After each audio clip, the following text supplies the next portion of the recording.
Hey everybody, I'm doing Colbert on Wednesday. I believe that's tax day. But on the bright side, I'll be doing Colbert. You can check me out there. In the meantime, I'm just waiting for the show to start. Any minute now. Everyone will get here.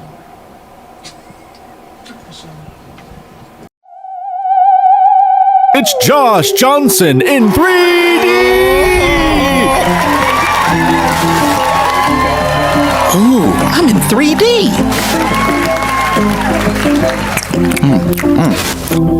Good popcorn. Yeah, the last 2 weeks, things have been very bad. This is really bad. This is like, because look, it's usually not good, but this is worse. This is very bad. This is end of the movie bad. Like, this is usually when it gets this bad, credits start to roll. No,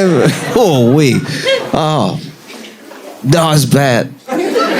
But every once in a while, something happens. Even while things are bad, something happens that may not even be related. It's not like a glimmer of hope against something. It's just something completely independent of everything else. Something not even political, but it happens and it like brightens your day. You see it, and I won't say it's like a full distraction, but for a little while, it makes it feel like everything's not on fire, you know?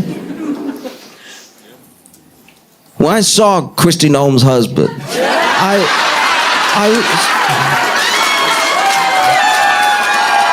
was like,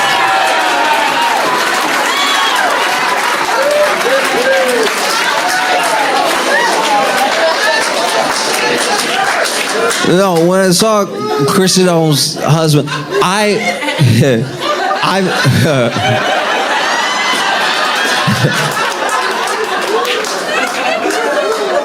can only speak for myself, but I've never told a picture to wait so many times in my life. I saw a picture, I was like, wait. Wait. No one's in the room with me. Wait.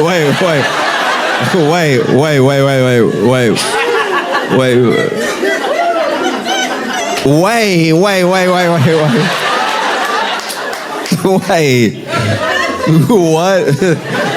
What? Oh.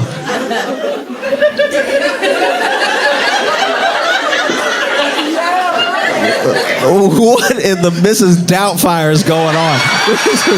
You're crazy. This is wild. Whoa. Wait. If you don't know Kristi Noem, Kristi Noem was the Secretary for Homeland Security, and she was she was an interesting pick. She was interesting the way that like a peanut butter pickle sandwich is interesting. Where you see someone with it and you're like, oh, don't do that.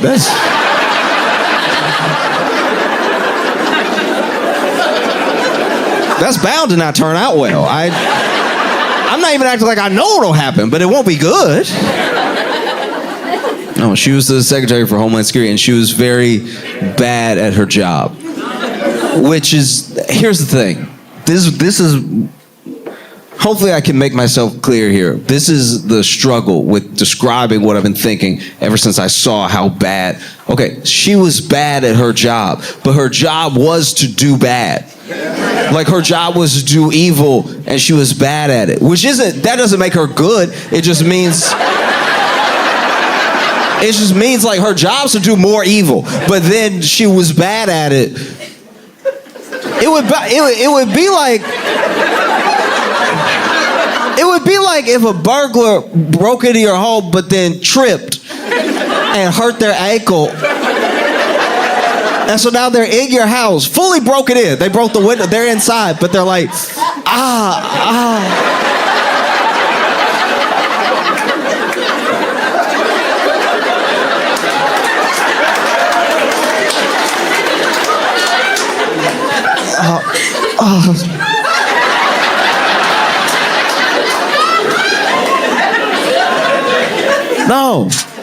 No, she's bad at doing the bad thing. She still did plenty of bad. No, it was still pretty evil. But she wasn't as good as the people that want her to do bad wanted the bad to be.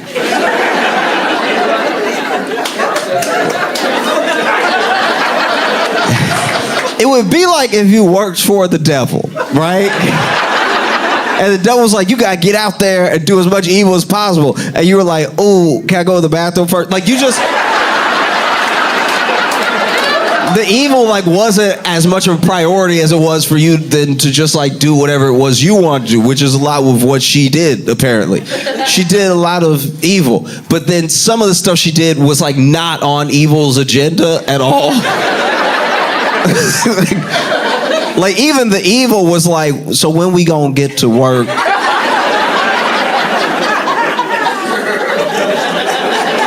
She not about that life. She not about it. She not about...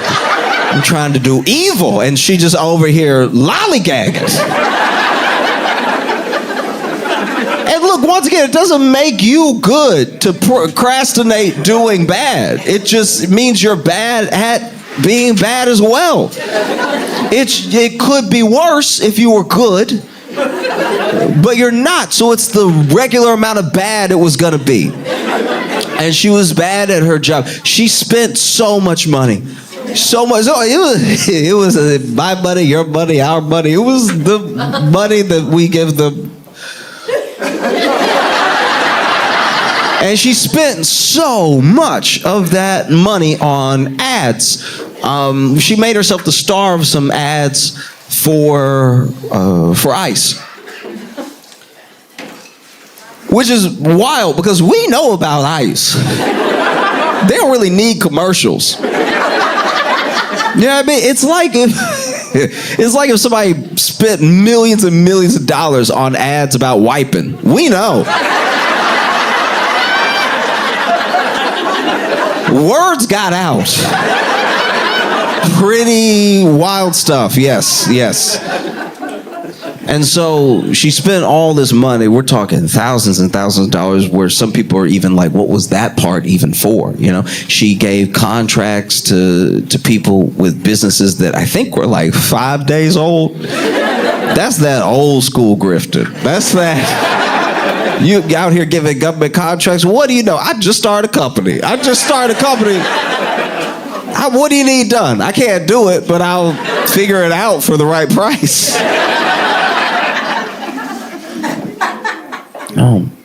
Spent all this money on ads, then gets brought in front of Congress, and like, she's sitting there in front of Congress. They're asking her, like, hey, what are you doing? And not just what are you doing, because you gotta remember, it's a wide variety of reasons that she got brought in. There are some people that see these ICE detention centers for what they are and what they quickly became. Instead of just detention centers, they're these new wave concentration camps that people are detained in. They don't know when they're going to get out. They're not getting court dates. They're living in inhumane conditions and everything. And then there were people that wanted to bring her in because they were like, how'd you spend $40,000 on miscellaneous? How does that happen? There were some people that were like, you're just not using the funds correctly to do the evil, and I want to ask you about it. And so they bring her up in front of Congress and ask her all these questions. And then they ask her about the money specifically. They're like, this is a lot of money. And you're using it in ways that just don't seem on the up and up. Wasteful at best. And she's like, well, the president told me to, like, I could. And I'll be honest with y'all. That's the first time that somebody has lied on Trump, and I believe Trump.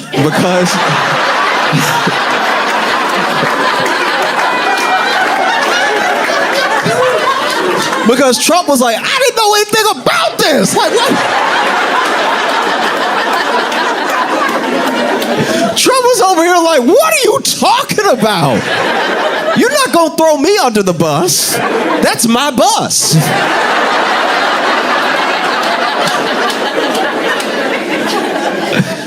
Oh, and so she got fired. She got fired. And so yeah, she's not at Homeland Security anymore. They basically were trying to cover up how, I guess, mad Trump was and the firing. So instead of calling it a firing, they moved her to a position that didn't exist 5 days ago. And now she's doing that. I think she's like Guardian of the Americas or something. They fired her for being Secretary of Homeland Security and gave her a job that sounds like a lie. If we were at a party and you asked me what I did, I said, I'm Guardian of the Americas.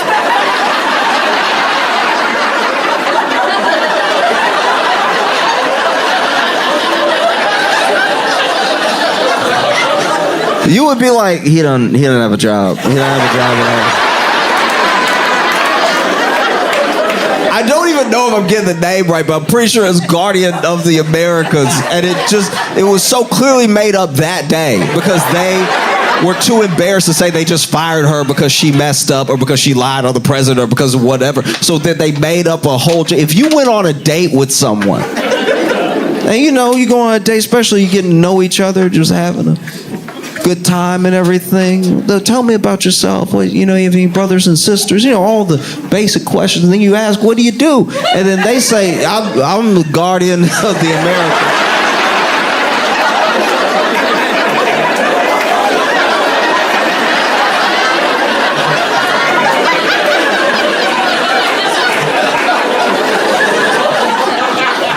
You would be like, oh, okay, all right. Well, we about to split this check. This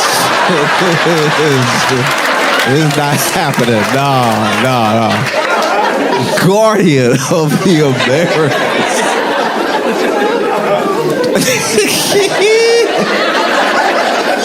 Guardian of the Americas sounds like the Avenger that died first. Yeah. That's the whole reason we had to have like 4 or 5 movies, because Guardian of the Americas was supposed to show up, but then he broke into the secret lair of the villain, and as he was breaking in, the cape got caught in the window and he tripped, and now he's sitting there. Oh.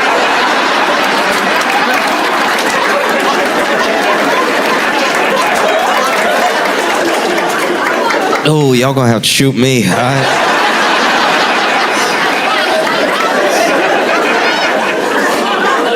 Guardian of the Americas is crazy.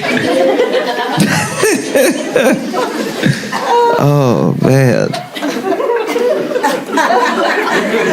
But it wasn't just Christy and her husband.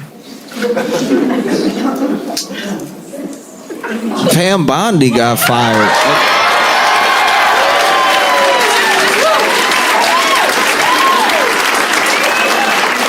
And once again, Pam Bondi was also bad at her job.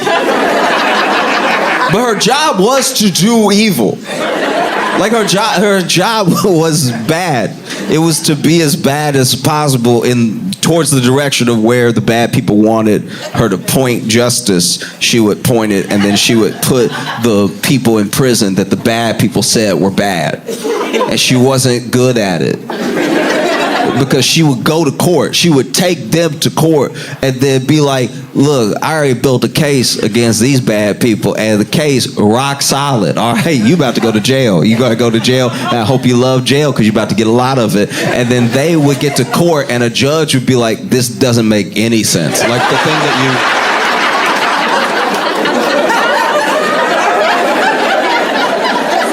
the case that you brought before me is so ridiculous. It made me question if I know the law at all.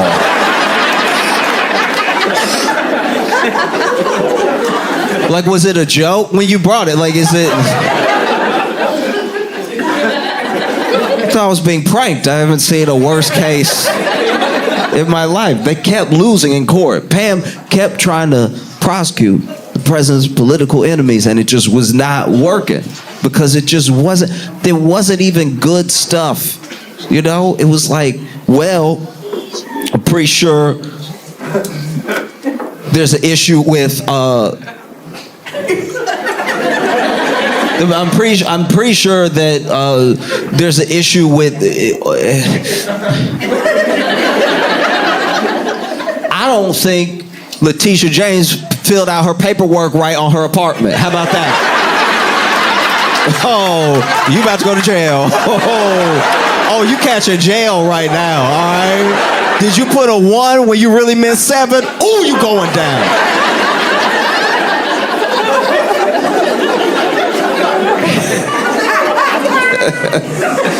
No, it was very bad cases. You know, like they were over here trying to indict Comey, right? And it's not like I'm a Comey fan. I don't look. I'm just saying what I saw. But they tried to indict Comey, and then apparently they took Comey to court, and they were supposed to present their case. And to my knowledge, the sum of their case was like, it's Comey.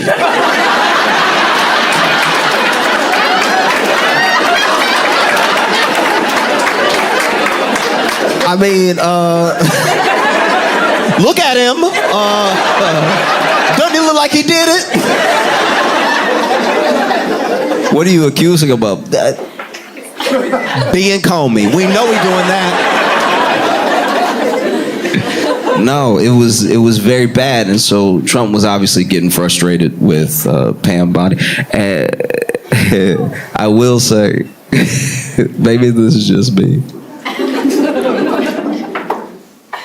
but Pam is one of the funniest names to scream when you're mad. Like it. You know what I mean? Like I can see. You know, you burn dinner, the Pam! Oh, you cooked it to death, Pam!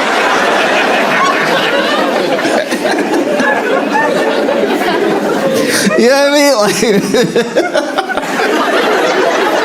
Pam just sounds like, it's like when you yell that name angry, it just feels like the thing that is being yelled about is sometimes just not serious at all. Like Pam sound like, someone screaming Pam just sounds like, Pam,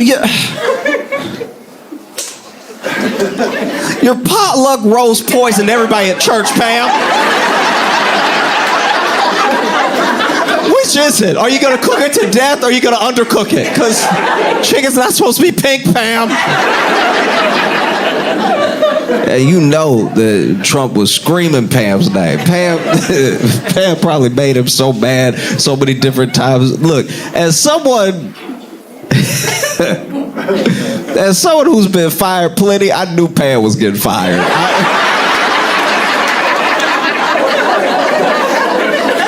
As someone who's been fired in my life, I was just watching Pam's moves and I was like, ooh, days are numbered. I would call out sick today, Pam. No, don't get me wrong. I've been fireable in my life, and I've just saw a lot of my tactics on screen. Just the way she tried to cover her up, and ooh, it was bad. You know, because she was out here early on. There were some people that were like, this, Pam Bondi, this is going to be an effective extension of the president's agenda, you know? Because she even said herself a thing that normally attorney generals don't do, which is that she would be working closely with the president, and she is excited and honored to push forward his agenda. Now, normally, the president and the attorney general act like they've never been in a room together. You know, because they at least have to give the idea. They at least have to put it out there that maybe the attorney general, no matter who the president is being impartial. And Pam didn't do that at all. Pam Snitched on herself immediately. Like, anything he say is what I'm gonna do. It's up for all of y'all. Everybody going to court. Anybody he doesn't like, I don't like. We were all together.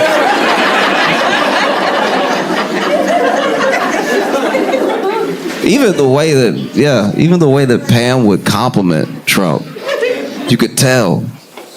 You could tell it was just like too much. You know what I mean? Like, Mr. President, thank you first of all for your leadership. I know that we don't get to see each other as much as we like, but I can just feel you leading whenever I walk. Even like sometimes I'll be walking down the hall and I'll be like, I know he want me to go this way. I know. Sometimes someone will say take a left. I'll be like, I don't even know where that left came from. It came from you and your leadership, Mr. President. The fact that you exude so much leadership, I don't even know what to do next unless you tell me. Mr. President, thank you for that. And thank you also for being one of the greatest presidents ever with great shoulders. I don't care what the media says about you. You have a great posture, Mr. President. And your skin, too. Your skin is glowing, all right? A lot of haters out there going to talk about your skin, but your skin, impeccable. Also, your hair, clearly not a weave at all. I love the fact that you have your flowing locks out for the American public because that's the type of president that you are. And you could see on his face, even Trump would be like, all right. You gotta chill. Oh, wow. People made fun of Trump for falling asleep at press conferences, but if you watch back, a lot of those naps were when Pam Bondi was talking.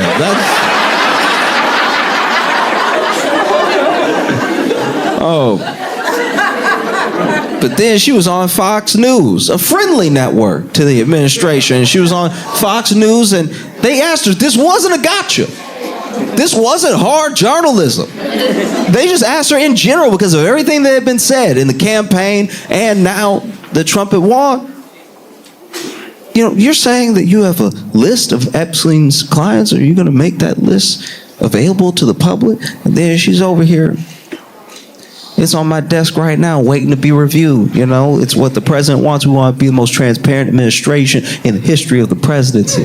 And then, just because I know Trump and I know he likes to watch TV, I know he was watching Fox News and I'm sure he was sitting there going, hell!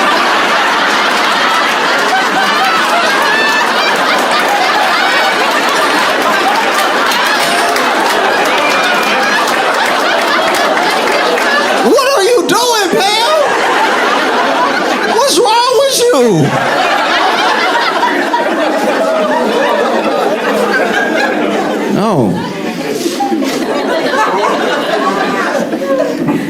Pam Bondi had even gathered up a bunch of right-wing influencers. These are just people in like new media. We're talking online, not like legacy stuff. And I don't even know if legacy media was invited to this thing. She said that she was going to be sharing the Epstein files with them exclusively. So they got their followers hyped up. Everybody was like at the edge of their seat. They showed up. I'm pretty sure they were at the White House and they're all dressed up and everything. And they're like, this is what we called it. This is what we voted for. Most transparent presidency in the history of the presidency. And then she passed out folders too. It said Epstein file phase 1. There's going to be sequels. Passed them all out. And then these people quickly realized that everything they were given was stuff that was already available online, like things that were already out. They were given no new information. This is a waste of their time. It was a ruse. It was like, it didn't even seem like a worthwhile plan. Why would you give the most chronically online people a bunch of stuff that was already online like it was going to fool them? I'm sure Trump was sitting there like, Pam!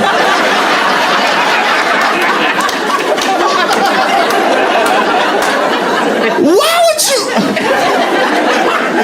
Because this wasn't even good. Like, they quickly realized even some of the things that were redacted were only redacted for show, because online you'd see the full page, no problem.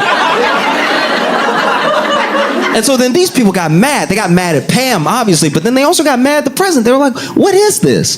Because this person works for you. They already said they do everything that you say, so what, this must be coming from you. I'm sure Trump was furious, especially because of how bad of a job they did at releasing these these folders to people. You got whole pages on there at the top say twitter.com. Like you just went ahead and printed the internet and handed it out like nobody was gonna notice.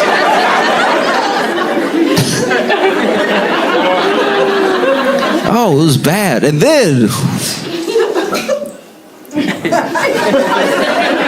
then this Epstein thing did not go away. It got bigger, more stuff came out, more stuff leaked.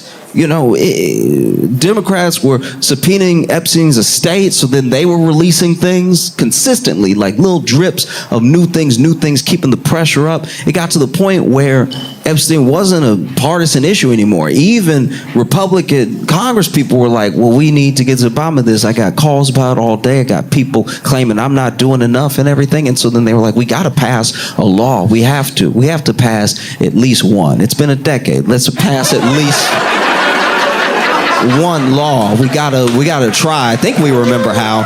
And they voted on it, and even optically speaking, because of what it is, because of what it's meant to do, this law that's supposed to release the Epstein files to the public so that we know what's going on, anyone who stands in the way of it looks like they're hiding something or looks like they're working for somebody who has something to hide. And so even Trump, when it gets across his desk, he knows he has to sign it. It'll look so bad if he doesn't sign it. So Mike Johnson and Pam Bondi completely let this man down. He signs it and they start releasing it. And I'm pretty sure that as a government, we don't understand what redacting is anymore, because they redacted stuff that didn't make any sense. They would redact pictures, so you would try to print something out and it would just be one black page, and people were like, what is that? That doesn't make any sense at all. They actually let survivors' names leak and then redacted the names of people who were supposed perpetrators, and then on top of all of that, you got them trying to redact after the fact. They released things that you could read the whole page. They realized that they didn't mean to release that, and so then they tried to redact it the next day, but that's not how redacting works. I'm pretty sure when they were going over the files, they thought that they could redact them by just putting some black paint on the screen. Okay, it's good to print. Go ahead. So then Pam Bondi gets brought in front of Congress to testify so that they can be like, what is going on? What are you doing here? They bring in front of there, and once again, when she's under oath, has to answer these questions. They ask her flat out, did you redact President Trump's name in order to shield him from relationships he might have with people who are in the Epstein files, or shield him from events that take place in the Epstein files that could incriminate him? And Pam, being a lawyer, knowing she's under oath, doesn't clearly want to answer, because she goes,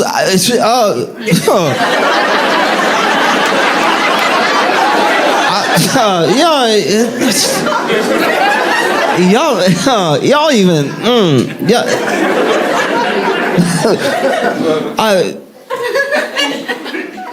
The Dow is up 50,000 points. Why isn't anybody talking about that? Like, y'all some haters. Y'all really are. Like, y'all hate when the Dow is up. Y'all want to bring up anything else but the Dow. You know, I wake up, I think about the Dow immediately. I wake up and I check it. Y'all over here, Epstein. The Dow. And because this is like a high stakes testify before Congress, I'm sure Trump was sitting there like, pow!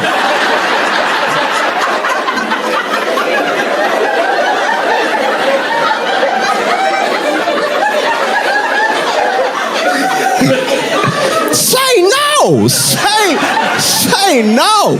Go to jail! I'll pardon you! Go to jail! What are you doing, Pam? You out of your mind?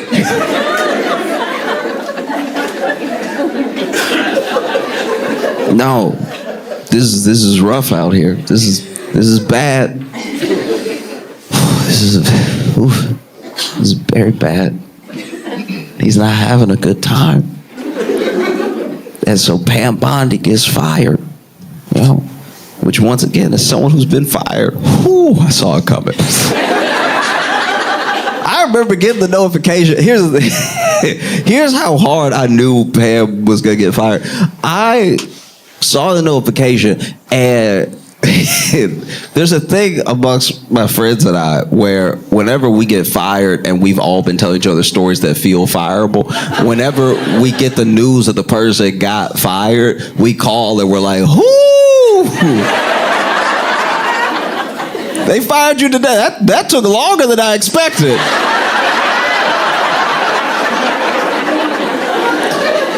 And I knew Pam Bondi was gonna get fired so hard that when I saw a notification, I went in my contacts and I don't have Pam Bondi's number.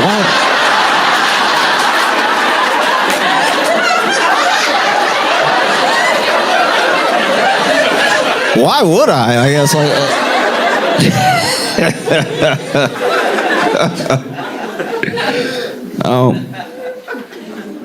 and then it feels in the midst of all this stuff happening that everyone is closing in on him about the Epstein files, and all the questions are getting more and more direct. They're also becoming more and more clear, because you got to remember, if you rewind like 2 years ago, there were so many things that we didn't know, and there was so much like mystery around the files that someone might even be onto something, and it's impossible to know who's right or wrong about any of it. And so as everything just felt like it was really closing in, and the public at large had a better understanding of not just the way the world is working now, but also the way it was working back then when all these things are happening. You know, if you're Trump, what do you do? What do you do? You clearly go to war. You know, here's the thing. I am not gonna sit here and act like I know why we're at war, because Congress doesn't know why we're at war. But I have some hunches. I'm sure it has to do with all the reasons people ever go to war, you know, like power and riches and everything. But I do think that there's a world where, even if incidental, this war is a distraction from the Epstein files. Because it's hard to be at war and pay attention to a lot of other stuff at the same time. I've never been to war myself. I know you can tell. I have never been to war, but I imagine, from what I've been told from people who I know who have served, that when you are at war, there are certain things on your mind and certain things that couldn't be further from your mind, you know? And so I think that the war starts, and people don't know at first if we could even call it that, because you do need Congress' permission to go to war. So at first they're like, operations. No, we're just doing combat. It's not war. We're just doing combat over there. Why y'all keep calling everything a war just because we blow stuff up? Like, y'all dramatic. Like, everything that blows up isn't a war. Do y'all think firecrackers are a war? Do you think you're at war July 4th? No, come on now. Just because we have targets and we talk about hitting our targets and completing objectives and having a mission doesn't mean it's a war.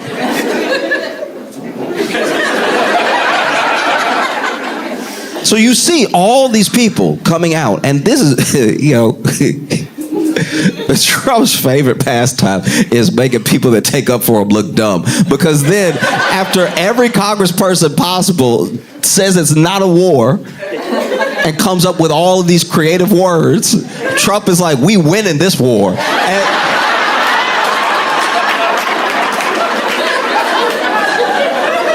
Bro, what are you doing? I spent 15 minutes on CNN coming up with other words that are clearly the synonyms for war, but just aren't the word war, and then you just kick the rug from under. Okay. And then it's very unclear through even the president's messaging where we're at with the war. Because we are fighting a war and we're winning. We're winning, and we would like some help if we can get, if anybody is willing to help, that would be great. But like, no, look, if you want to help, you can. We'll accept the help, but like, we don't need you. Ain't nobody needs you. Honestly, I'm like offended you would even think that we need you stepping up right now because we winning this war, all right? We won already. And if you would like to come over and help us win some more, then we... But if you don't, that's fine, because we already won. It's over anyway. It's been over. It's been over unless you feel like helping. It's been over.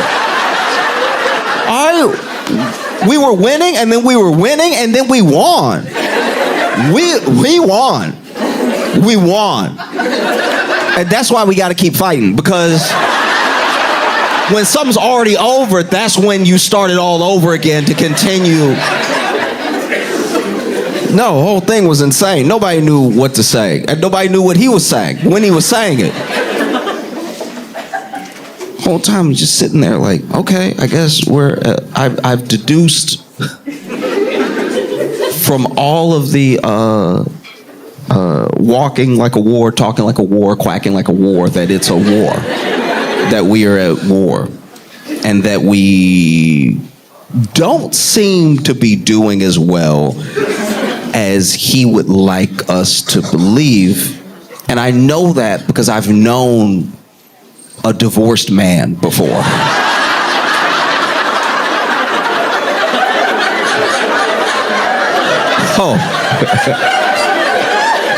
Oh, I don't know if you ever met a divorced man, but they've gone through all of these Iran war stages in real time in front of you. How you doing? I'm good.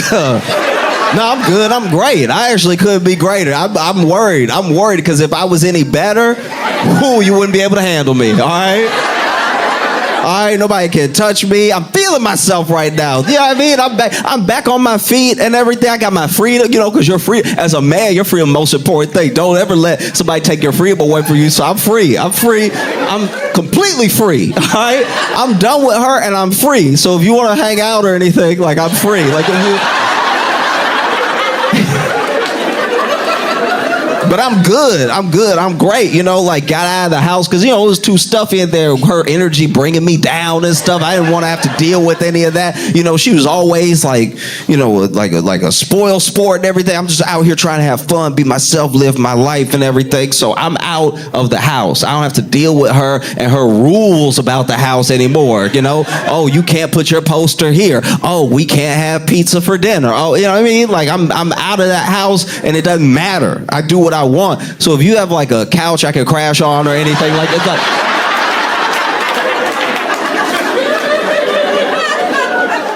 no, but I'm, you know what I mean, I'm out here winning. I'm out here winning. I mean, I don't even know what she up to.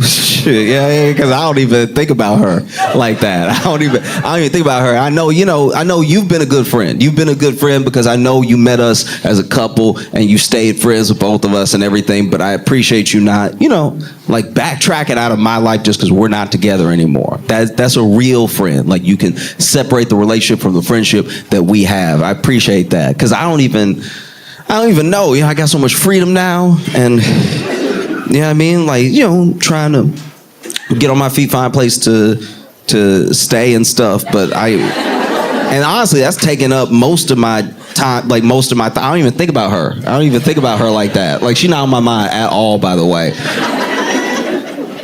But does she mention me though? Like, does she mention me at all when you talk to her? Like, I'm not asking you to betray her trust. I'm just saying, like, is she over here crying or anything or like upset? I'll come back. You know what I mean? Like,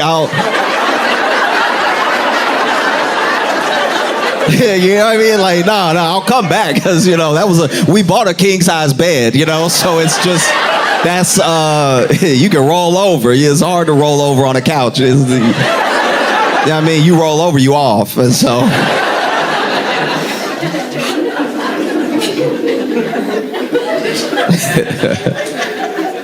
Oh, we're in a bad spot. And there's a thing that I think is really important to pay attention to, because I do believe it's going to keep happening. I am not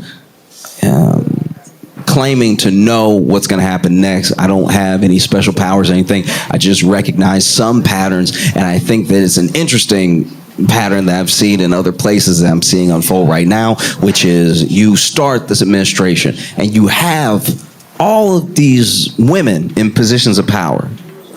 You know, you have Kristi Noem, Secretary of Homeland Security, you have Pam Bondi, Attorney General, you got Tulsi Gabbard in there, you've got, you know, Caroline Leavitt, you've got all these women around you, and it does feel like whenever the world at large, you know, needs a name, when they need a body, you drop one of them. You know, it's just,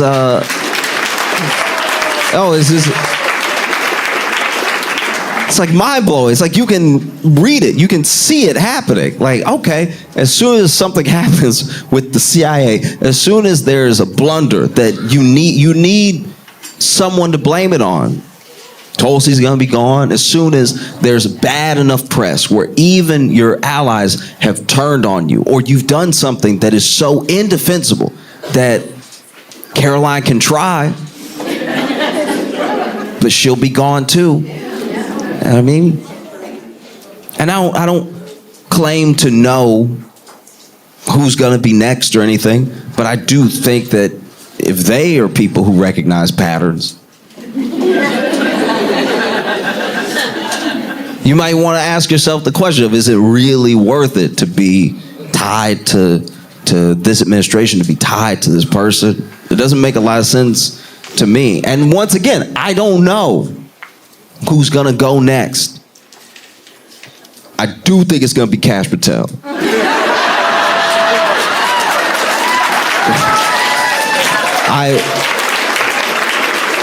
I do think it's going to be Kash. Okay, if you don't know who Kash Patel is, Kash Patel is director of the FBI. Don't feel bad if you don't know who Kash Patel is. I know a lot of people don't keep up with who the director of the FBI is. You know. And don't worry if you haven't seen Kash Patel, because he's seen you.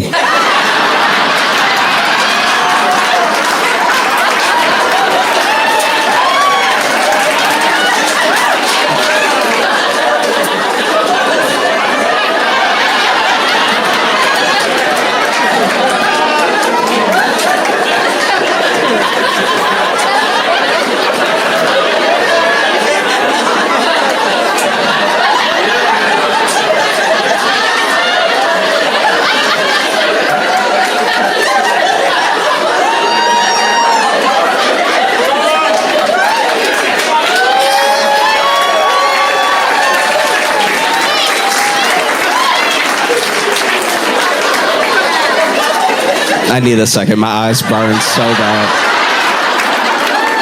I do not know how Kash Patel does that all day. Oh. Nah, Kash Patel, I'm pretty sure can see in the future. I've never seen. Ooh-wee. Yeah. Kash Patel look at you like... I feel like any conversation I ever had with Kash Patel, I would just be like, are they behind me? Like, why are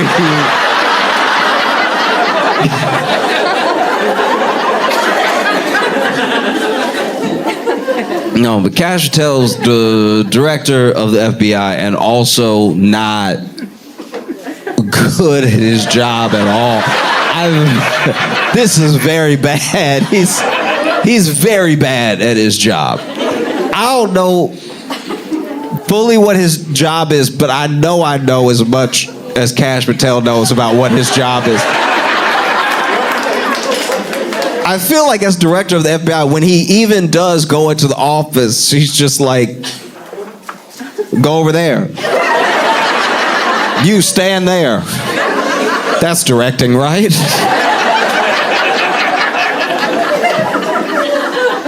Oh, Kash Patel, keep using that plane. Keep using that private plane nonstop. Burn it up. That's your money. No, that's if you ever see it in the air, you'd be like, oh, this is my money. No, he's using your money as jet fuel to take the jet to places he doesn't need to be.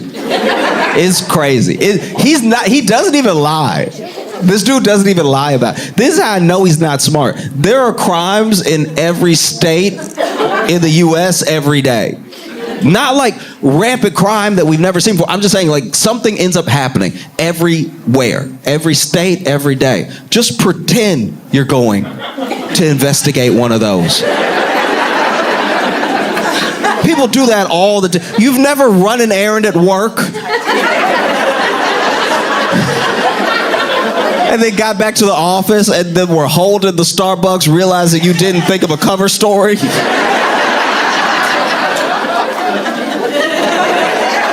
Traffic was crazy. No, this dude, they'll ask him point blank, like, why did you take the private jet? He's like, oh, yeah, my girlfriend had a recital. What? Oh. This dude took the jet to the Olympics. Pretty sure he took the jet to the Olympics. And I don't know what he was investigating. Went to the Olympics to hang out with the U.S. men's hockey team. Imagine you're the U.S. men's hockey team. You just won the Olympic gold in hockey in incredible fashion. Like they will make a movie about this one day. Clutch goal, blocked a clutch goal. You over here feeling yourself. You're in the locker room. We did it, we did it, we did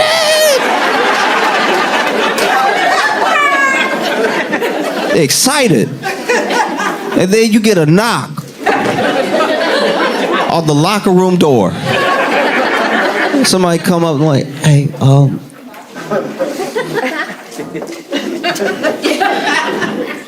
so, yeah, so the FBI director is here.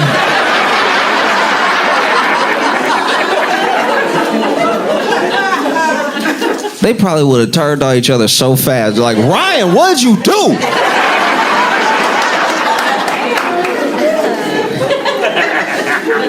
No, the FBI director, he says he wants to hang out.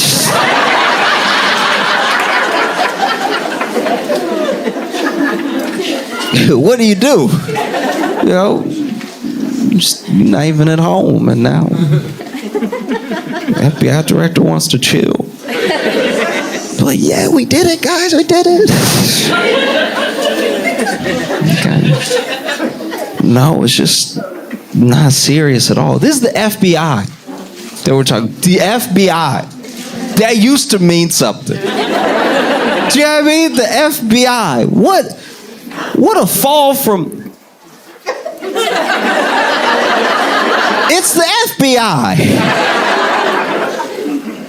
And now they got a director can't even function. We don't know what he's working on. And I'm not saying the FBI director always makes it known what they're working on, but like with this FBI director, you can tell. You can tell he's not working on anything. Every time people talk to him, he look caught. Every time. They'll be like, where are you on the investigation? He'll be like,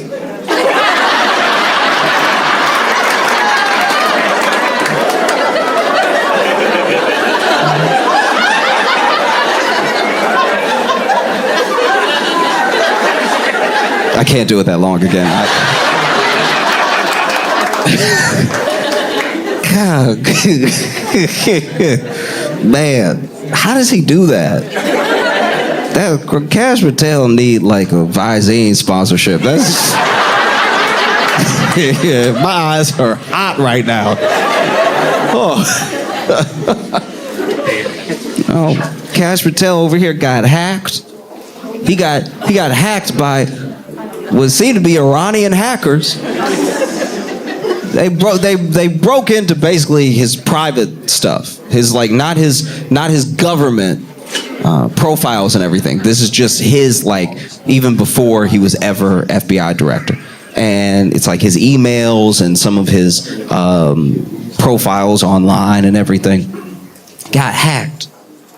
Do you know how embarrassing that is? He's the FBI director. It would be like if you were police chief and you went to do a press conference and you looking around like, y'all, who took my gun? Who took my...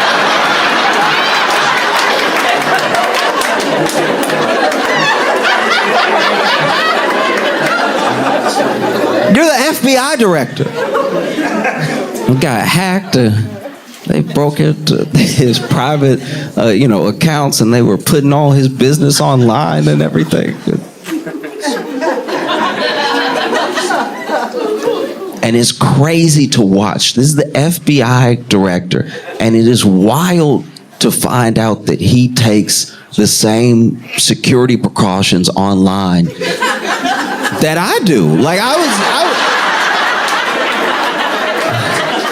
I was literally finding out in real time. I'm like, oh, you're not supposed to do that? You're not supposed to... Wait, you're not supposed to have the same password for everything. That's bad? I thought 1, 2, 3, 4, 5 exclamation point was a good password. No. They hacked this man. They got his profiles and stuff. Released all that stuff. They even found his user profile to an adult website. I know. And a profile that he started on January 6th.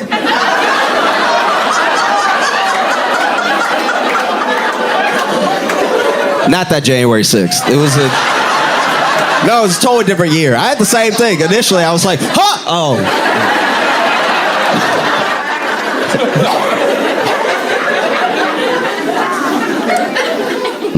No.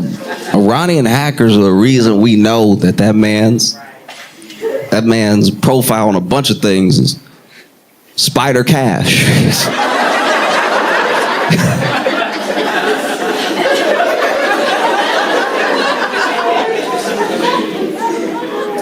Some of these details, I'm not gonna lie, almost made me feel bad for the Iranian hackers. Imagine you out here trying to hack the FBI director as a country that this country is at war with. These are high stakes. This is high profile stuff. You hacking your little heart out. You hacking as much as possible. If this was the movie, you'd be over here.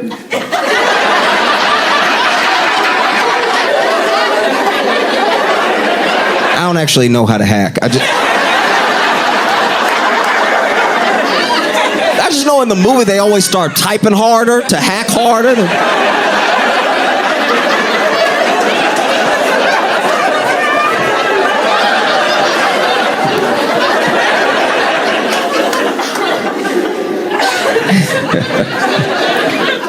And then you in the middle of hacking the FBI director for the United States. And the middle you're hack, you see some stuff, they go, ugh! Like,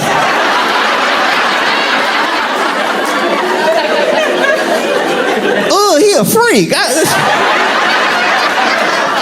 I'm trying to have lunch.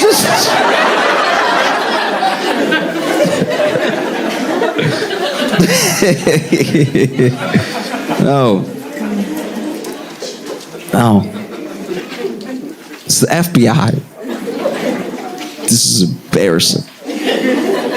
Not saying the FBI was doing like a whole ton of good before Cash got there, but I don't know. You would think it's a pretty powerful institution. And now the director is somebody that we don't really trust to do anything. That's rough. can't get over it. The FBI. What a fall. Used to be so powerful. Used to be so influential. You know what I mean? Like spoke like these spooky feds. Used to wonder. Used to have conversations and you're like, are you a fed? You know what I mean? It would be high profile stuff. There'd be like gun running. There'd be drug deals and stuff. Are you a fed? How do I know you're not with the feds? I'm sure now criminals are like, I know you're not a fed. I don't even know if they have funding anymore. I'm pretty sure all the feds have to push the jet to get it started.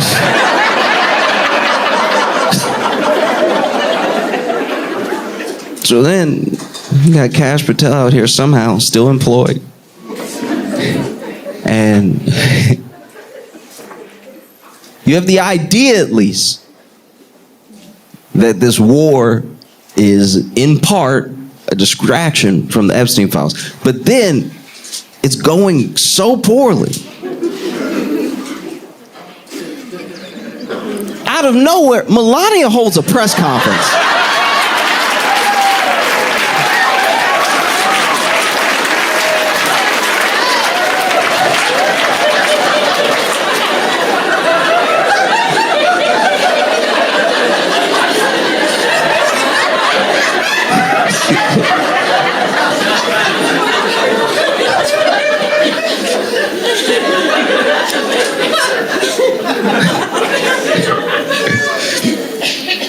Melania holds a press conference where she comes out and she talks about how she doesn't even really know Epstein like that. Melania, who I want to be clear, nobody was talking to.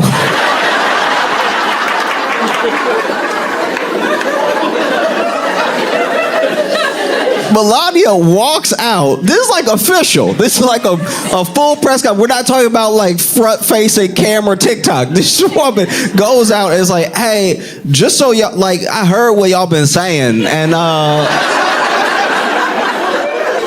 I didn't roll with Epstein like that. I didn't know him like that. You know, we went to some of the same events that were at his house.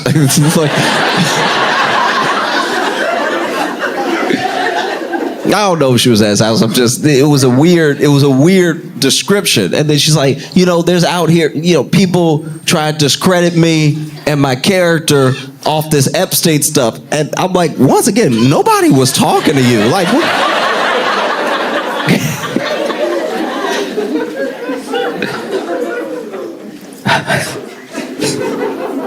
When I was in middle school, as a kid that was a little bit more self-conscious than the rest of us. We're all teenage and we're all like, you know, a little insecure about our bodies, except for the ones who are already on the football team, who already bench press and stuff. Like the rest of us are like I was lanky. I wanted to dress out as fast as possible. And I hated the fact that we had to wear shorts. You know, people could see my knees, and my knee to shin ratio was upsetting. It was.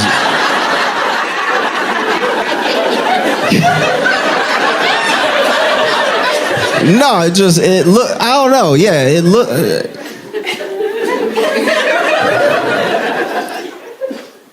I looked like, you know how they make the action figure with that like bolt for the knee? That, it looked like that.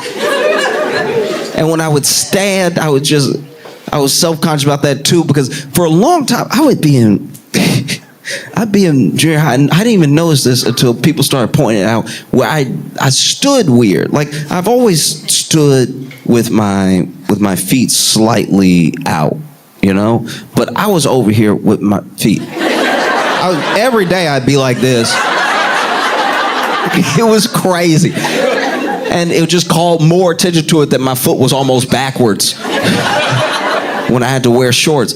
And And there was one kid came in the locker room one day. We had been dressing out for like 2 weeks now, because this is early in junior high. We're 7th grade. A bunch of us came from different, elementary schools where you had recess, but you didn't have like PE in this way. And so he had to dress out too, and he walked in the locker room ready to make an announcement. He had that announcement energy too. Just the way he walked in was a little like he was a coach, Walked in and got loud immediately, caught everybody's attention, because we were all talking, but he was like, all right. I know what everybody been saying about my feet.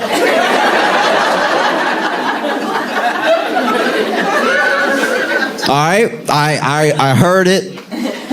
Just want y'all to know I heard it, and let's just, from now on, let it lie. They're my feet. I don't want to talk about it. And I don't know about anybody else in the locker room, but I turned to 2 other people. I was like, what is he talking about with his feet? Like, what's it? No, and we were all looking around like we could tell other people were confused. And so he made his announcement, and people kind of quietly went back to talking amongst themselves. But he had just walked in. He now needs to dress out for PE. So he got to take his shoes off. And I guess he wore different socks for PE, because this kid took his shoes off, took his socks off. We're all watching. We're trying to act like we're not watching, like we're trying to talk amongst ourselves.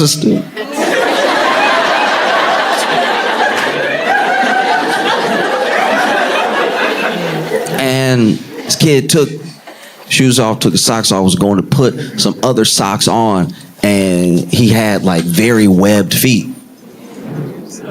He had webbed, like it. A part of me understood why he made the announcement, because these were the feet of a duck, right?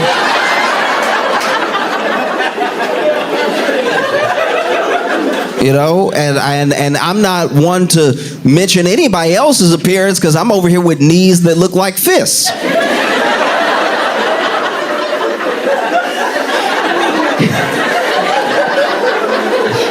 Yeah, I had the knees that were just, and then you go down to leg over here, like that wide, and then the knee is this wide. Didn't feel like it made sense.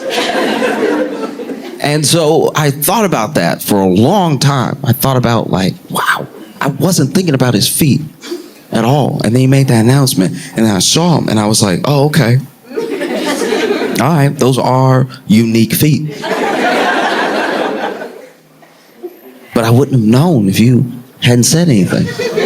Even if you had taken off your shoe, taken off your sock, and I saw your foot, I probably wouldn't have even clocked right away what the foot looked like. I don't think I would have remembered it. But now, 20 years later, I'm still like, that was a wild foot to have. Haven't seen anything like it since. That is okay.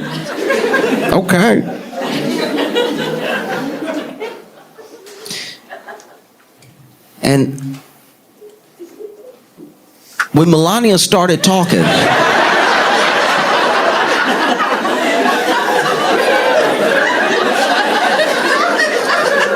I was like, this is a very webbed feet story.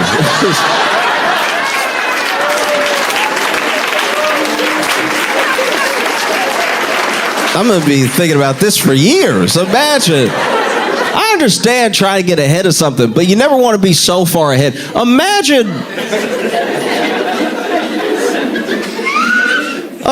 if Paul Revere was like a day early. It's just like...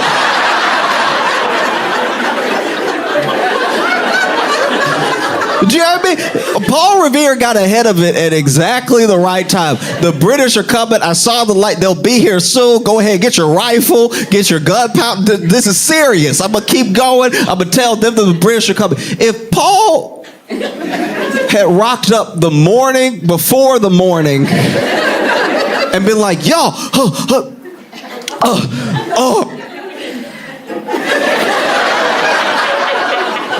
Oh, the British, they coming. They're on their way.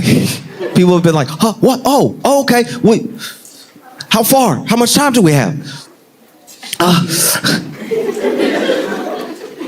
At least a day. You got it at least. I came as quick as I could, but yeah. Make sure to not go to bed or be rested or anything. Just freak out till they get here.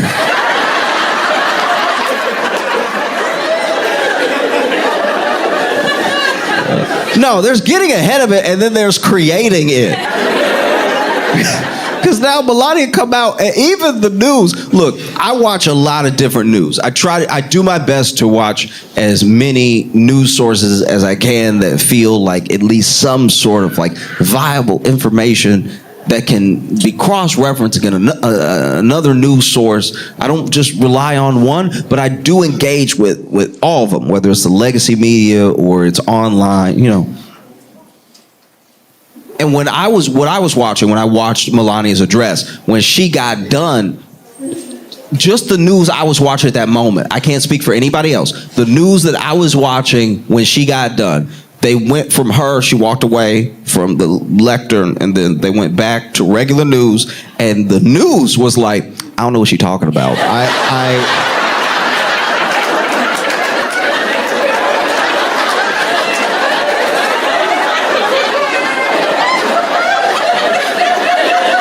It was the first time in a long time that I noticed it looked like the news felt bad. They were like, did I miss something? Because that's unprofessional of us if something happened and we were talking about and we didn't know. But like, we just went because they said they were doing the press conference, and now I guess we can guess what she might mean.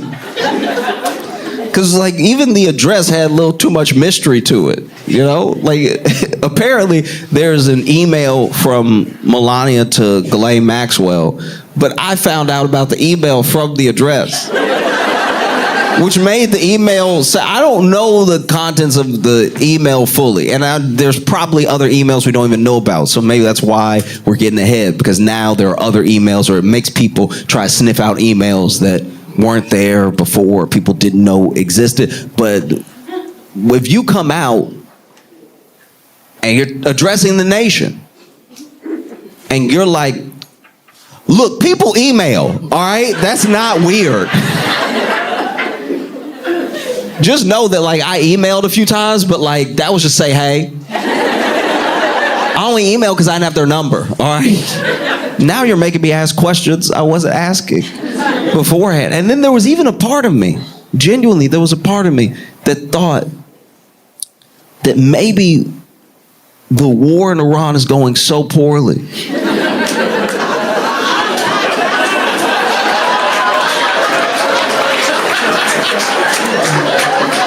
that Trump was like, Melania, you gotta get out there. You gotta.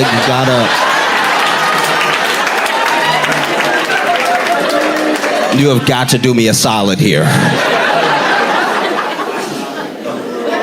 Imagine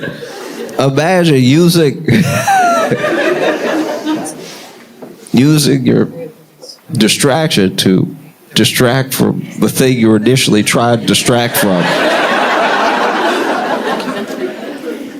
It's almost like if somebody was bad at their job that was evil.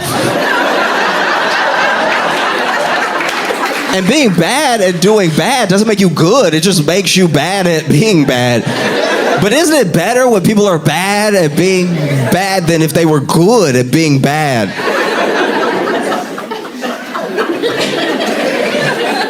Or maybe it's all a disaster. Maybe it's all... Now, Trump was over here going through it.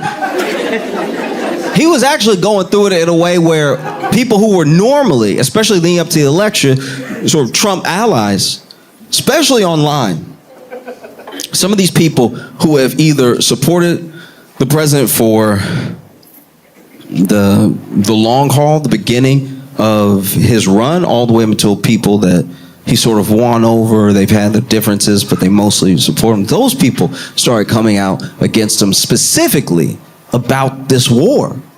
You know, we're out here talking about drafting kids for a war that we don't even understand, where there's no imminent threat, and so people start coming out. Tucker Carlson comes out against the president because the president, he posted to his,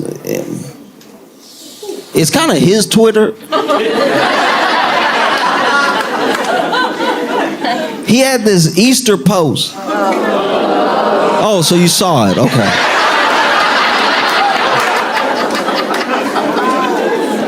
He had this post where he talked about truly doing a war crime. And at one point, not only is he cursing, but at one point he's like, praise be to Allah. And I was like, there's gotta be AI, right? Like,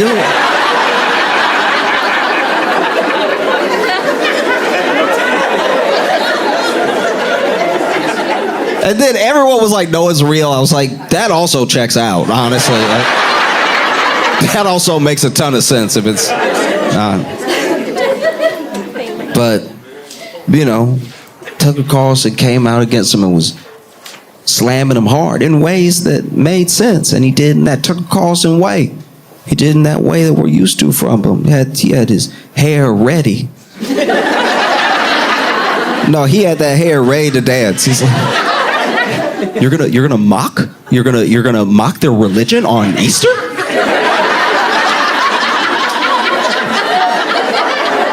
On Easter?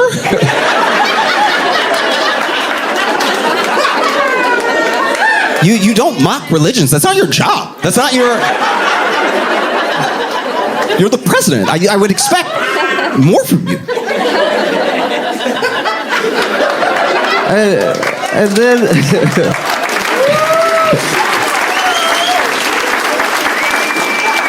And like Megyn Kelly came out against him. Megyn Kelly a weird one though, because Megyn Kelly was like, can we just stop? I'm so sick of him. Can we just stop? You don't bomb civilians. You don't kill an entire civilization or even threaten to. You're the president. But then, like a day before, Megyn Kelly pretty much said he could nuke someone and she'd probably still vote for him over Dems. And so I'm like, Megyn. Meet Megyn. Like, y'all should have a conversation. Why are you talking to me? You had Tucker Carlson, you had Megyn Kelly, you had Alex Jones. Alex Jones, if you talk about being online, that's a heavy hitter. Alex Jones comes out here and he's like, I don't.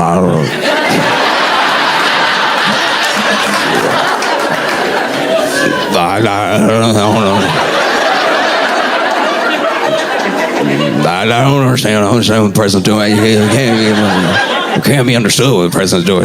This doesn't make any sense at all. It's not what we voted for.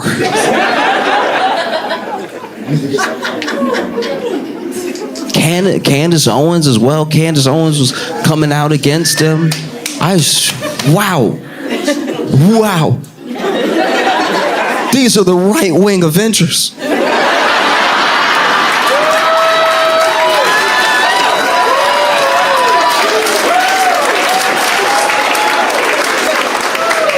So the right-wing Avengers that try to take down Thanos, and who knows? They might win. I don't know which movie this is. Then Trump came out against them furious. Trump was mad because we think Trump can't read.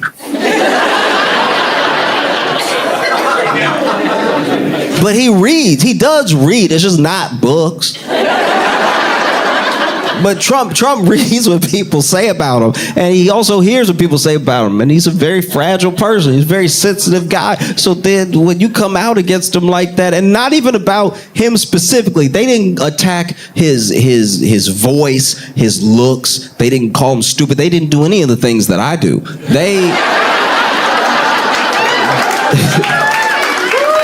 They were attacking him purely on the merits of going to this war. And Trump, he got mad. This dude got so mad, I'm gonna read you what he said about him. Oh, he was furious. Okay, wait, this dude. This dude, oh man, okay. He posted not a tweet. His site's called True Social, and so I guess these are called truths. Okay, all right. So he said, I know why Tucker Carlson, Megyn Kelly, Candace Owens, and Alex Jones have all been fighting me for years, which is not true. Especially by the fact that they think it's wonderful for Iran, the #1 state sponsor of terror, to have a nuclear weapon. This is also what's weird about that. You already attacked Iran, and you said you completely wiped out their ability to have a nuclear weapon. So then when you attack them again so they can't have a nuclear weapon, when were you lying? Do you know what I mean? There's a certain point, come on, man. Watch your old tape, you know? Because they have one thing in common, low IQs. They're stupid people. They know it. Their families know it.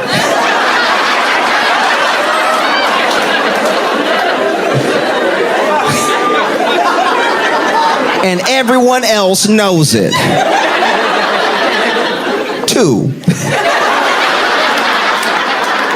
I read it like that because he put a comma after it, but then put two in all caps with the exclamation point. No, he didn't put it in all caps. I don't want to lie on him. He didn't put it in all caps. He just put the exclamation point. That's my bad. Look at their past, comma. Look at their record. They don't have what it takes, and they never did. They've all been thrown off television, lost their shows, and aren't even invited on TV because nobody cares about them. They're nut jobs, troublemakers, and will say anything necessary for some free, in quotes, and cheap publicity, which is...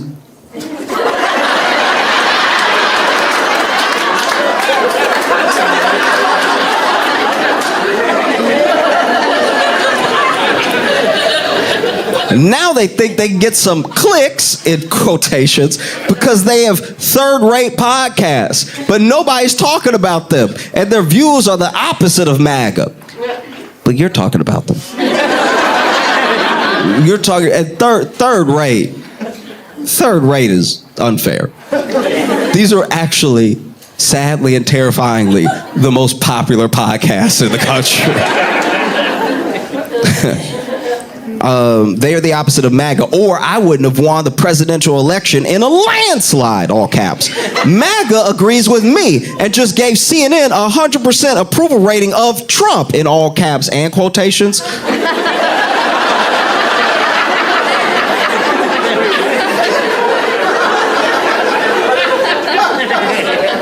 He knows he's Trump, right? Like...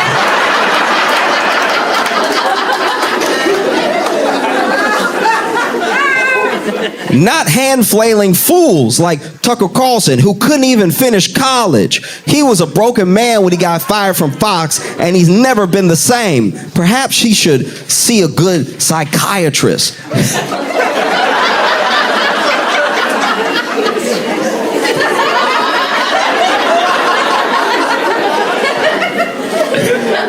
It is funny for Trump to be like, you need help. Like that's very good. Or Megyn Kelly, who nastily asked me the now famous only Rosie O'Donnell question, or crazy, in quotes. Candace Owens, do you not think she's crazy then? If you put it in quotes, you're not, all right. Who accuses the highly respected First Lady of France of being a man when she is not, and will hopefully win lots of money in the ongoing lawsuit. Actually, to me, the First Lady of France is a far more beautiful woman than Candace. In fact, it's not even close. I like how he had an idea.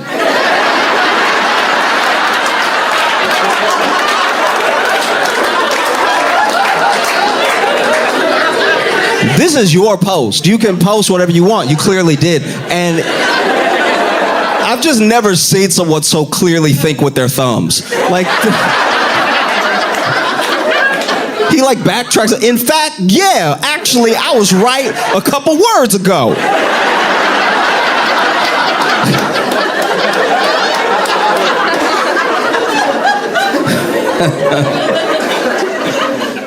In fact, it's not even close. Or bankrupt Alex Jones, who says some of the dumbest things and lost his entire fortune, as he should have, for his horrendous attacks on the families of the Sandy Hook shooting victims, ridiculously claiming it was a hoax.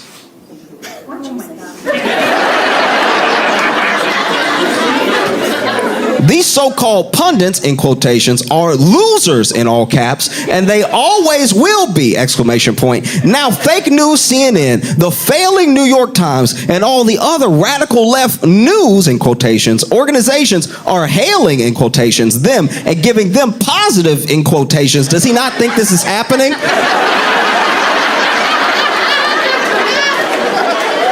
Normally, I really, like, in person-to-person, like, interactions, when people do the air quotes, I need it to be, like, legally binding. When people do air quotes, it's very important to me that the reason they're doing air quote is because they think the FBI is listening, or, like, you know what I mean? Like, they're like, I'd never want him to die. Like, that needs to be the reason you're doing something. Stop just doing this to do this, because I don't know what this is. People overdo it all the time. And if you watch me do it, you can't tell if I'm upset or not. Because doing this all the time doesn't make sense. No, it's crazy. It's truly jarring. Okay. No, we're halfway there. Don't worry.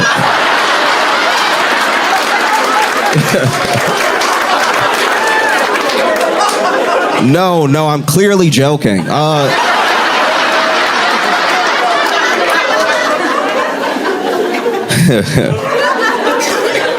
And giving them positive press for the first time in their lives. They're not MAGA, all caps, but I think you use all caps for MAGA all the time. They're losers just trying to latch on to MAGA. As president, I could get them on my side anytime I want to, but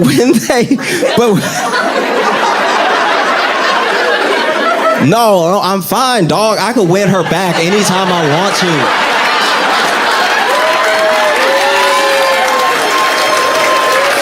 No, look, listen.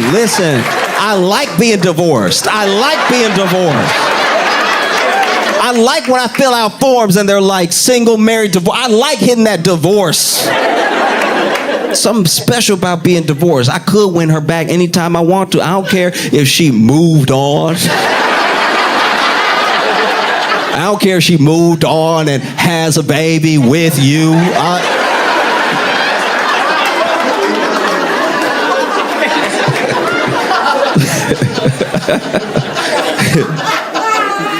I could get them on my side anytime I want to, but when they call, I don't return their calls because I'm too busy on world and country affairs. And after a few times, they go nasty. In quotations.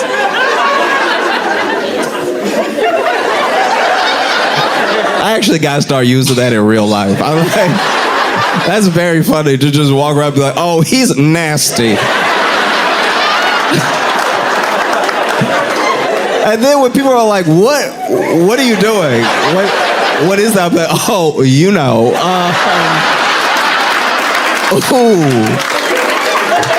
Ooh, he is a freak, okay? A very dirty individual. No, okay. All right. Guys, we're a quarter of the way there. It's fine. All right. They go nasty, just like Marjorie Trader Brown. I don't know who he's talking about. There's Marjorie Taylor Greene, who has been very upset that the president called her a traitor after she supported him so much it did make her look crazy. It made her look completely out of her mind, and that's aside from everything else. She told him after that Easter post that he did that he should get on his knees and beg forgiveness because you don't post stuff like that on Easter of all days. And I guess he called her Marjorie Brown. I honestly don't know who he's thinking about. I feel like maybe this is the only guess that I have. This isn't even a good guess. I feel like he called her Marjorie Brown because everyone involved in this thing is like a name, and then he was mixing up Candace and Marjorie, and so he was about to maybe address Candace again, and then he was talking to Marjorie, but he thinks with his thumbs, and so he said Brown because Candace is.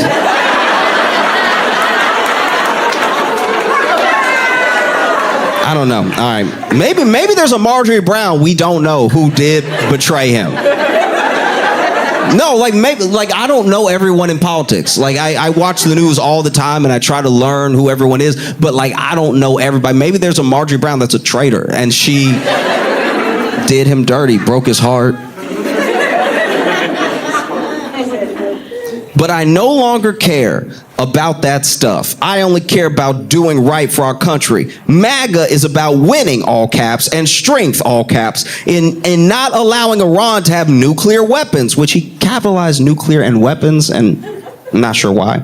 MAGA is about making America great again, which is in all caps, and these people have no idea how to do that. But I do, all caps, because, only word not capitalized in this entire sentence, the United States is now the hottest country anywhere in the world. I don't know what hottest means. President Donald J. Trump. And this seemed to be the thing that actually lost him a good amount of support online on that Truth Social, right? I'm not saying that everything is over, but it does feel like there's a crack, there's a schism. There is a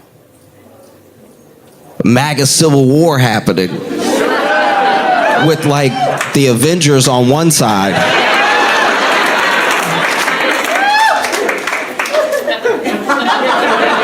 I know that mixes up movies, but you understand the general metaphor.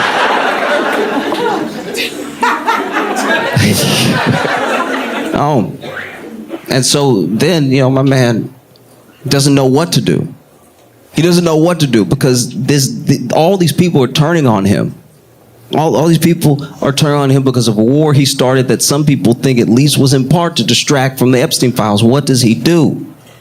What do you do now? You're losing the war that you started. And your people are turning on you.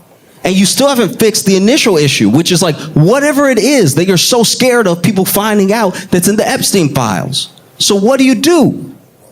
People always say Trump is playing 3D chess, and I'm scared he might not even understand Foursquare. This is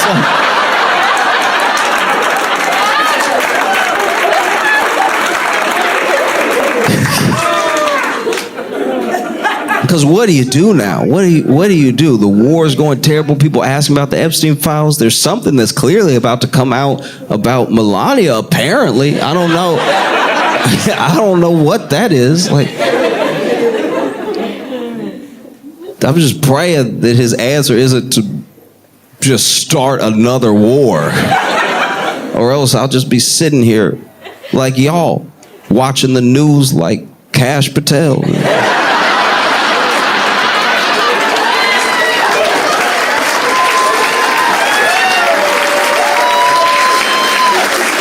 Charlotte, y'all been great. Thank you so much. I appreciate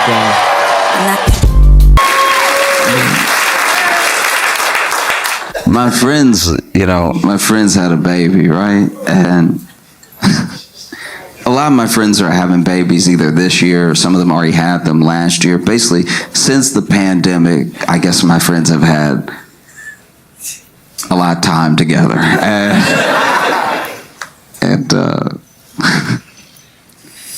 Okay. Basically, I met one of my friend's babies, and I could tell that I was the baby's like first black person. Like I could tell. It was just so apparent. It was like as soon as we looked at each other, he went through all of the emotions at one time. Like because when they rolled him over and he looked at me, he was like, oh.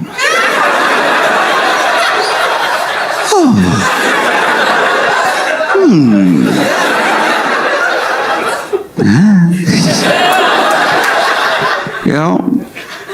And it was an odd feeling. I didn't even bring it up. I could just tell. You know what I mean? Like I could feel it. And look, I'm not even saying it's the baby's fault. The baby got a white family. Hadn't got around to exploring the world yet, you know? I was the baby's first black person, and it made me think about, I don't know if I fully remember the real first time, but I kind of remember what I at least think was me meeting my first white person. It's very important that the day before this happened, I was at like a family picnic, right?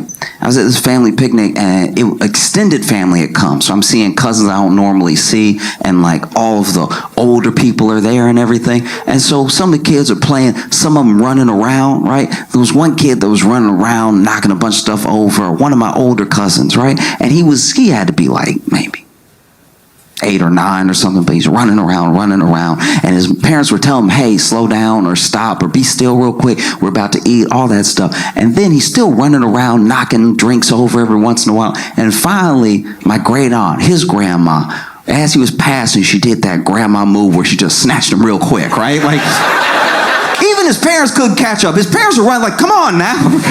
She was like, pow, like it was incredible. She snatched the little arm and stopped him right there. And then she looked at him and he looked at her. And then she said through her teeth, so you know she meant it, right?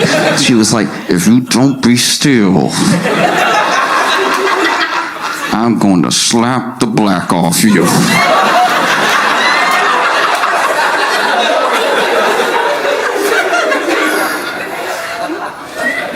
So the next day,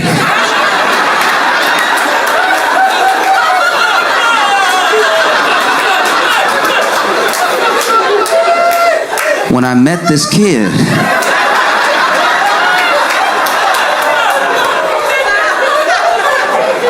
all I could think was, it can happen.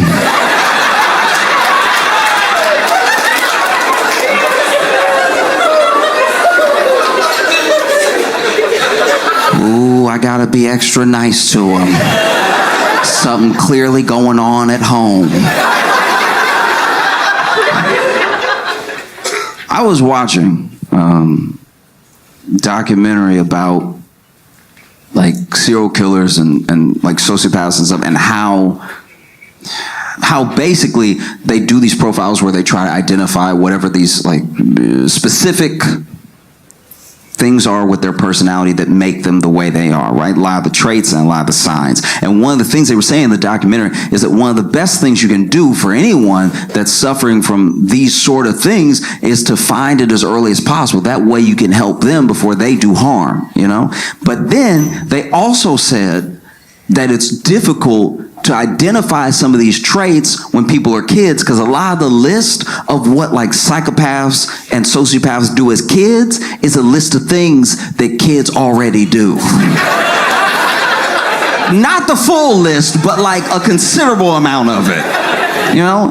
And one of the things in the list is long-term bedwetting, right? Like bedwetting at like 13, 14, whatever, right? And it triggered a memory for me. Because when I was little, I had to be like 12 or something. I got invited to a sleepover, which was a big deal for me. I'm an only child, you know. Getting invited to a sleepover as a kid is like going out to the club as an adult. You know what I mean? It's the same energy. It's like me and my boys ride tonight. And so we got over there and we're having a great time. We're watching movies, we're playing games, we're like in the yard playing football and stuff. But it wasn't until it was time to go to bed that I realized that there was a hierarchy here.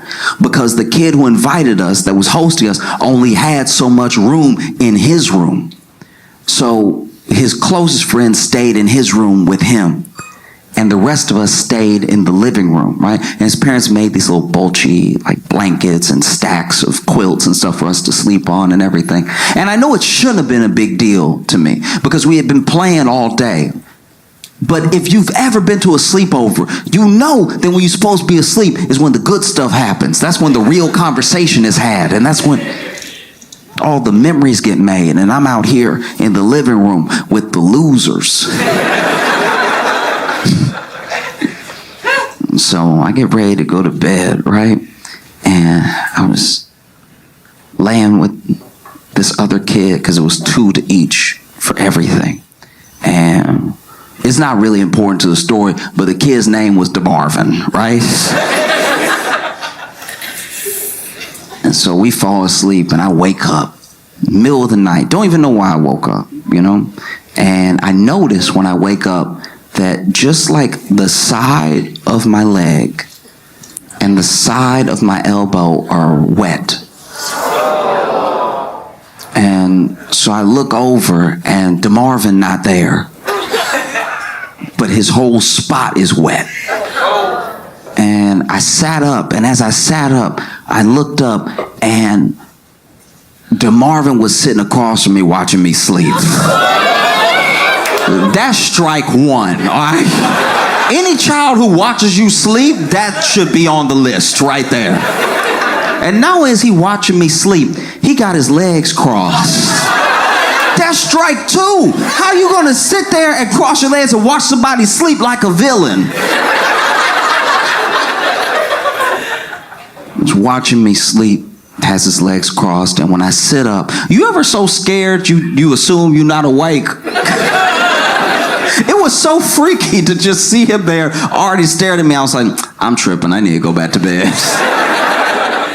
This kid looks at me, legs crossed, and goes, Joshua. That's strike 3. Full name. Full name. We're both kids. Full name. You're the devil. This kid looks at me and goes, Joshua, I've wet the bed.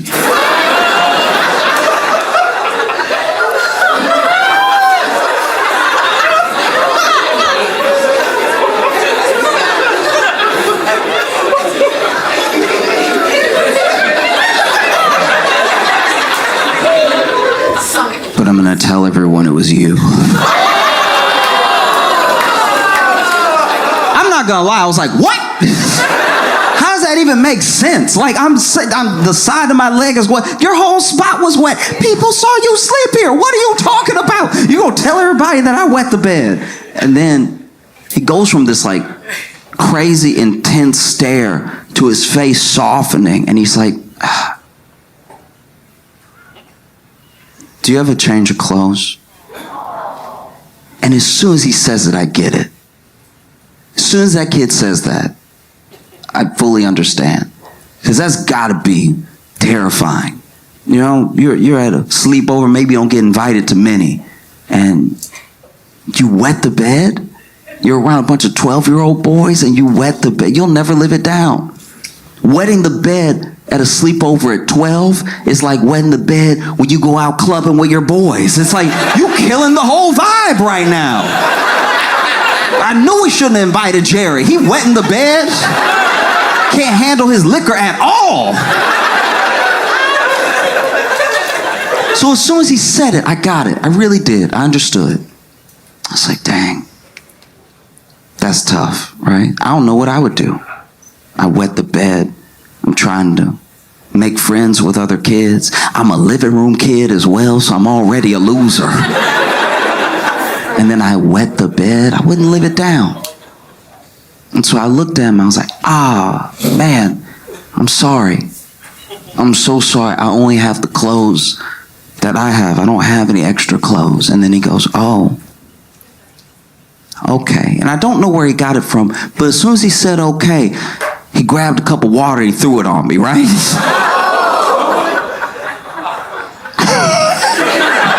And as soon as he threw the water on my crotch, I was like, ow, what's wrong with you? And the first kid woke up and DeMarvin was like, Josh wet the bed. And this is my thing. It would have been so much simpler to wake up in the middle of the night, realize that you wet the bed, go to the kitchen, which I'm assuming he went to, grab a mug, which I'm assuming he did, fill it with water, which he must have had, and then just poured it on me while I was sleeping. That would have been so much easier. I wouldn't have known. I would have woken up and been like, damn, y'all, I'm sorry. I thought I was done with this. I'm killing the vibe right now. It's so much more insane to wake up, realize you wet the bed, sit across from me, wait for me to wake up, staring at me the whole time, crossing your legs, saying my full name, telling me your plan, and then throwing water on me. I don't know where DeMarvin is now. I'm assuming that he's alive and well.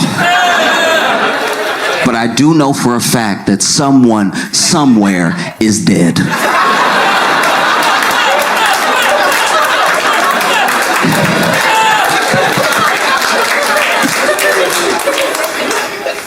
My other friends had kids in like 2022, 2023 and stuff. So then their kids are like at that age where they're like over a year old. They're basically at that age where you keep still saying like months. You know what I'm talking about? Like, nobody can just say like 1.2. I don't know, it's just as accurate, you know what I mean? Don't make me do the math. Because anything past 12, I know 12 months is a year, right? I know 18 months, year and a half. Once you hit me with the 27 months, I'm like...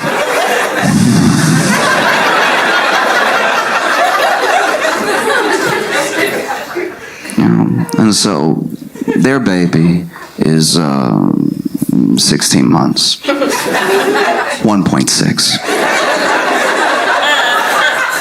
And they have a beautiful little boy, right?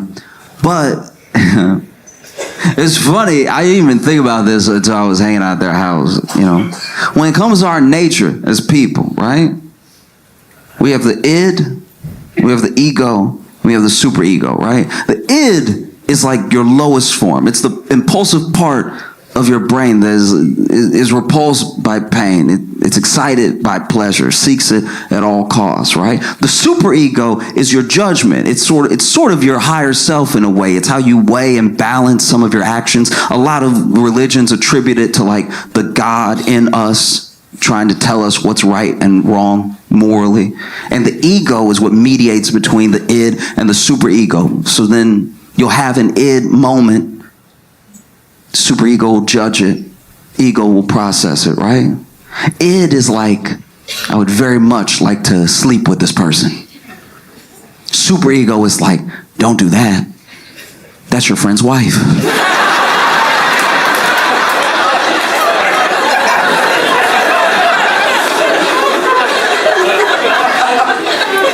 And then ego is like, but she's so hot. Didn't say this was all going to be a good person, right? But it's interesting being around babies, because babies are all like cave person. They're all id. They're not weighing anything yet. It's just, I would like to do that. I'd like to not do that. They're not thinking about the bigger picture, right? There was one point where my friend sat her baby down in his little seat, right? And she laid her coffee on the counter, right? And then she had to go grab something else. And as soon as she laid the coffee down on the counter, the baby looked at the coffee. And you could tell, and I don't know why I do this, but I always give babies in my head, I always give them deep voices when they're thinking, right? Because I saw the baby look at the cup and was like, the coffee is in the cup. But what if it wasn't?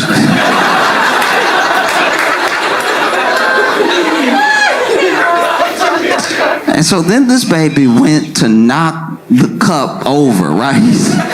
Knock the cup over and just go ahead and watch the whole spill. And I don't know how, but babies are fast and slow at the same time, right? Because as soon as, so she sat the baby down, walked away. The baby looked at the cup and looked at me. I looked at the cup and looked at the baby. And I swear, as soon as I started moving to stop the baby was like, oh!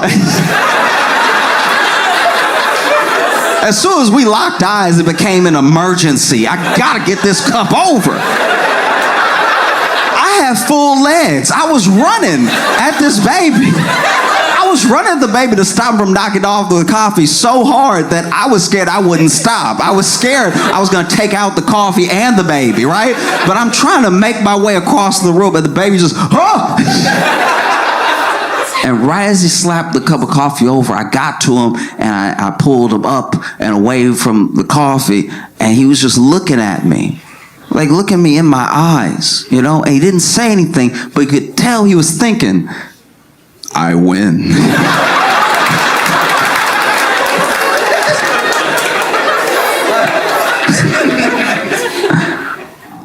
I don't know if y'all saw what's happening in LA, but the Archdiocese in LA just settled for $750 million with the lawsuits of everyone who had claimed abuse while they were patrons of the church. $750 million. I think $800 million when you count in some other stuff. That brings the Catholic Church's total payout to $1.5 billion. Anyone else would be closed.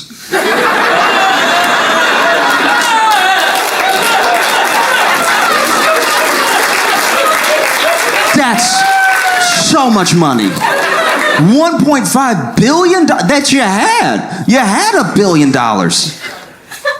to pay out with. That's crazy, you know? There's no other company I could really think of that could do that much harm and be able to afford the payout. You know? You'd have to be like a gun manufacturer or something.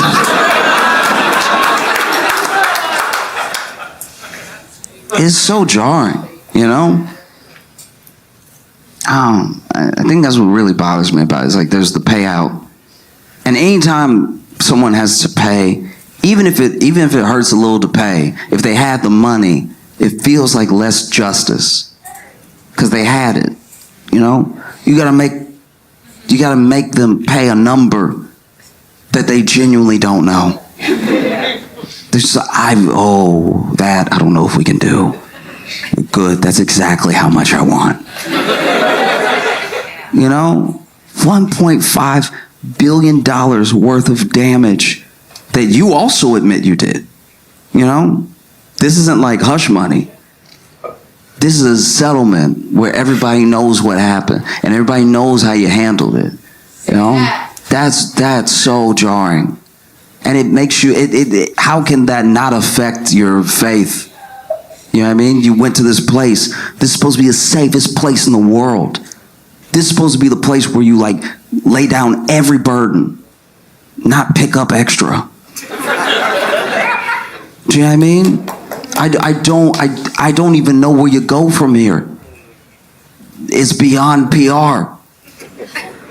You can't be like, but we also donate a lot to... I don't know if I want you around anybody right now. That's my thing. I don't even just care about the money. I'm glad that they had to pay, and I'm glad that, you know, survivors are getting something for all those years of trauma, all those years of therapy, all those years of like trying to navigate the world, and people looking at you like it must be you. If you're dealing with something all day, it does not escape your mind, and you can't even hold down a job because the way that people are around you affects everything that you do. I'm glad that they have something in return from that, you know, because you can't undo what's been done, right? But like who's in jail? Is anybody in jail? We always forget that jail would be better. Do you know what I mean? I'm sure that that's what they want, but it takes so long to get justice half of the monsters are like dead. And then the other half are like still alive, but then there's like statute of limitations, which I don't know. I don't fully understand statute of limitations, because I understand that it's constitutional to have a fair and speedy trial, right? But we don't seem to do that either. You know what I mean? Like, if Young Thug's trial can last 75 years, why can't you be like, you too? Get over here. I know it was a long time ago. Doesn't change the fact that you did it. You know? That's what's so painful about it too. You know? Because then it affects you whether you know it or not. Whether you're, you know, like Christian, Catholic, whatever. You try to tell somebody about Jesus and they're like, oh, I've heard. Do you know what I mean? It's a burden that we all carry. It's a weight that like is inescapable. And it happened to, in a way, it happened to all of us. Obviously not in direct enough of a way that I'm like claiming some victimhood or anything, but it also, you yourself might trust this person that you find out is a monster, which then makes you question everything this person said to you. Maybe they didn't do anything to you, but they did something so horrific to someone else that you're like, how can that person that did those things be right about what happens when you die? Like, I know the two seem like they don't have anything to do with each other, but they're so directly related, because this person is basically telling you the keys to a good life, the keys to being a good person, and the keys to salvation. And then you realize that they were dangling those keys over someone else to keep their silence, right? That's too heavy, you know?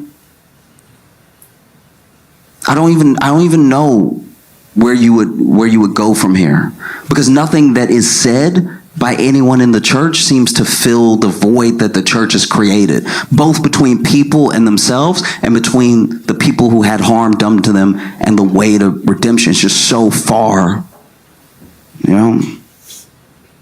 And the people writing now, the people who write for the church, the people who are the spokespeople, the people that we see, they don't have it like that, really. Like, they're like, when they say their words, it doesn't hit like the Bible hit. There's no thous that can bridge the gap that's been created, right? There's no ye's that make me feel better. You know? Because I don't know. What is the truth taught by a liar? Do you know what I mean? Even if you really believe, you believe it from the bottom of your heart, this guy, this Weinstein is going to be the guy who spreads the word? That seems short-sighted. And then how they handled it too, because they handled it like the mob would handle it. You know? They didn't look at those people, those patrons, those souls that they have a responsibility to, that they took up the responsibility to. No, I personally don't know anyone who was made to go to seminary. Everybody there is a volunteer, you know? And so you'd find out. Sometimes it was the priests themselves telling their superior, I got a problem, right? And the superior was like, we'll get you out of town. That was the move for a long time. It's why so much damage was done, you know? If your toilet is broken, you get it out the house. You don't move it to another family's house to ruin their life. Do you see what I mean? You know what I mean? And it's just, I don't know.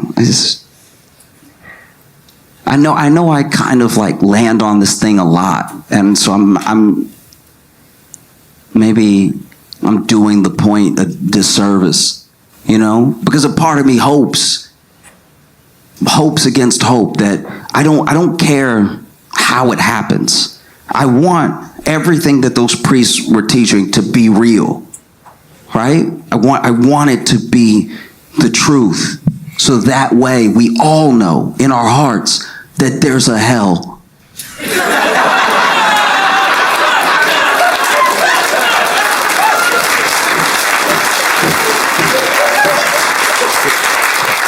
And I know that's like way more fire and brimstone. That's not like the uplifting message or anything, but I don't know. I just feel like it would be nice. It'd be nice to, finally get justice. 20 years too late, the person's passed away, and then you're like, nah, God got him. Nothing.